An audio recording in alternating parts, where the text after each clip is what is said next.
নমস্কার, আমি প্রদীপ দাস আর আপনারা দেখছেন ভারত স্পিক্স। আবার দিলীপ ঘোষ সেই আগের মেজাজে, সেই বিতর্কিত মন্তব্য, রাজ্য জুড়ে আবার হইচই, সমালোচনার ঝড়। সম্প্রতি তার এক মন্তব্য নিয়ে আবার রাজ্য জুড়ে তোলপাড় শুরু হয়েছে। গত শুক্রবার তিনি খড়গপুরে গিয়েছিলেন। সেখানে 6 নম্বর ওয়ার্ডে তার এমপি কোটার টাকায় একটি রাস্তা উদ্বোধন করতে গিয়েছিলেন তিনি যখন এমপি ছিলেন তখন ওই রাস্তার জন্য টাকা অনুমোদন হয়েছিল। এতদিন পর সেই রাস্তার কাজ সম্পূর্ণ হয়েছে, কিন্তু সেখানে গিয়ে তিনি বিক্ষোভের মুখে পড়েন। বিশেষত মহিলারাই ছিলেন সামনের সারিতে। এক মহিলা বলেন, হঠাৎ আপনি কেন রাস্তা উদ্বোধন করতে এসেছেন? এতদিন তো আপনাকে এলাকায় দেখা যায়নি। দিলীপ ঘোষ তার স্বভাবসিদ্ধ ভঙ্গিতে বলেন, টাকা দিয়েছি, কারো বাপের টাকা নয়। মহিলা এবার বলেন, বাপ তুলছেন কেন? দিলীপ ঘোষ আরেক ধাপ এগিয়ে বলেন, 14 পুরুষ তুলব, কারো বাপের টাকা নয়, টাকা দিয়েছি, বিজেপি ভিখারি পার্টি নয়, চেঁচাবেন না, গলা টিপে দেব। ব্যাস, শুরু হয়ে গেল হইচই। তৃণমূল পাল্টা প্রতিক্রিয়া জানিয়ে দিল যে দিলীপ ঘোষকে ক্ষমা চাইতে হবে, না হলে যেখানেই যাবেন তিনি সেখানেই বিক্ষোভ। কিন্তু দিলীপ ঘোষ আগেও যেমন বলেছেন, এবারও তেমন। পরদিনই খড়গপুরের চার চক্রে দাঁড়িয়ে তিনি বলে দেন, তিনি যা বলেছেন ঠিক বলেছেন, এবং মেজাজ হারিয়ে তিনি কোনো কথা বলেননি। তিনি পরিষ্কার বলেন, বেয়াদপি সহ্য করব না। এরকম কেউ বেয়াদপি করলে তিনি যে পার্টিরই হোক না কেন, ঘর থেকে টেনে এনে রাস্তায় মারব। দিলীপ ঘোষ জানে কিভাবে জবাব দিতে হয়। সে যে কোনো পার্টিরই হোক না কেন, সে যত বড় নেতা হোক না কেন, তাকে ঠিক উপযুক্ত জবাব দেওয়া হবে। দিলীপ ঘোষ আরেক ধাপ এগিয়ে বলেন, সেই বাপ প্রসঙ্গই নিয়ে আসেন। বলেন, দিলীপ ঘোষ কারো বাপের খায় না, কারো জমিদারিতে পা দেয় না। রাজনীতি যদি করতে হয় তাহলে ভদ্রভাবে করুন, ছ্যাবলামি করবেন না। ছ্যাবলামি করলে কিভাবে তাকে সোজা করতে হয় সে বিজেপি জানে। এই হচ্ছে দিলীপ ঘোষ। তিনি যা বলেন ভেবেচিন্তেই বলেন, জানেন এ নিয়ে বিতর্ক হতে পারে, কিন্তু তিনি সেই একই বক্তব্য বলে আসেন। বিজেপির দায়িত্ব পাওয়ার পর থেকেই তিনি বিতর্কের কেন্দ্রবিন্দুতে। প্রতিদিনই তিনি কোনো না কোনো মন্তব্য করতেন, আর তাই নিয়ে সারাদিন মিডিয়াতে হইচই হতো।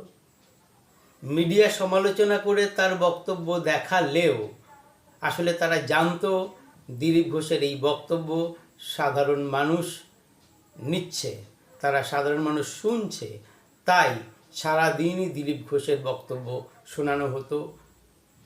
আর এর ফলে গ্রাম বাংলায় মানুষের মধ্যেও দিলীপ ঘোষ সম্পর্কে একটা প্রভাব বিস্তার হয়েছিল। কারণ বাম জমানায় মানুষ মুখ খুলতে পারতেন না। তারপর তৃণমূল ক্ষমতা আসার পরও অবস্থার বিশেষ পরিবর্তন হয়নি। গ্রাম বাংলার মানুষ মনে করতেন দিলীপ ঘোষ তাদের মনের কথা বলতেন। এর ফলে পশ্চিমবঙ্গের মানুষের মধ্যে বিজেপির একটা ভিত তৈরি হয়। আর সব থেকে বড় কথা, বিজেপির কর্মী মহলেও একটা উন্মাদনা তৈরি হয়। কারণ এর আগে দিলীপ ঘোষের মতো কোনো নেতাকে তারা পায়নি, তাই কর্মীরাও ঝাঁপিয়ে পড়েন। একদিকে মোদি, আর একদিকে রাজ্যে দিলীপ ঘোষ। ফলে হঠাৎ বিজেপি 18 জন সাংসদ পেয়ে গেল। তারপর ৭৭ জন বিধায়কও হয়ে গেল। কিন্তু দিলীপ ঘোষের এই মন্তব্য করা নিয়ে কেন্দ্রীয় নেতৃত্ব মাঝে মাঝে বিড়ম্বনায় পড়েছে। তারা দিলীপ ঘোষকে সতর্কও করেছেন, কিন্তু দিলীপ ঘোষ থামেননি। কিন্তু ২১-এর নির্বাচনের পর দিলীপবাবু হঠাৎ চুপ হয়ে যান। কারণ ২১-এ একটা হাওয়া উঠেছিল যে বিজেপি এবার ক্ষমতায় আসছে, কিন্তু ৭৭-এই বিজেপি সেই যাত্রা থেমে যায়। হয়তো দিলীপবাবু ভাবতে শুরু করেন যে তার বক্তব্যের জন্যই হয়তো বিজেপি জিততে পারল না। আত্মচিন্তন শুরু হয়। দীর্ঘদিন তিনি চুপচাপ ছিলেন। তারপর এতদিন বাদে আগামী বিধানসভা নির্বাচনের আগে হঠাৎ তিনি আবার আগের মেজাজে ফিরে এলেন। কেন তিনি আগের মেজাজে ফিরে এলেন? এর পেছনে হয়তো দলেরই কোনো নির্দেশ রয়েছে। হয়তো কেন্দ্রীয় নেতৃত্ব মনে করেছেন দিলীপ ঘোষকে আবার মাঠে নামাতে হবে। তাই হয়তো কেন্দ্রীয় নেতৃত্বের সবুজ সংকেত পেয়ে তিনি আবার মাঠে নেমে পড়েছেন। আসলে দিলীপ ঘোষের মেজাজটাই এই রকম। দিলীপ ঘোষ মূলত সংঘের আরএসএসের প্রচারক।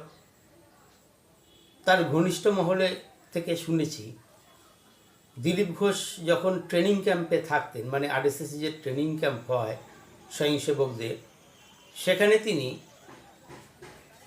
দণ্ড অর্থাৎ লাঠি খেলা এবং নিযুদ্ধ অর্থাৎ জুডো ক্যারাটে শেখাতেন। সেখানেও তিনি শিক্ষার্থীদের মধ্যে একটা উন্মাদনা তৈরি করে রাখতেন। সারাদিন তাদের মধ্যে একটা উত্তেজনা থাকত। তিনি মনে করতেন এই উত্তেজনা থাকলে তারা ভালোভাবে শিখতে পারবে। এমনকি তিনি যখন আন্দামানে প্রচারক হিসেবে গিয়েছিলেন, সেই সময়েও তার এই ভোকাল টনিক কাজে লাগিয়ে তিনি সেখানে আরএসএসের সংগঠনের বৃদ্ধি করেছিলেন।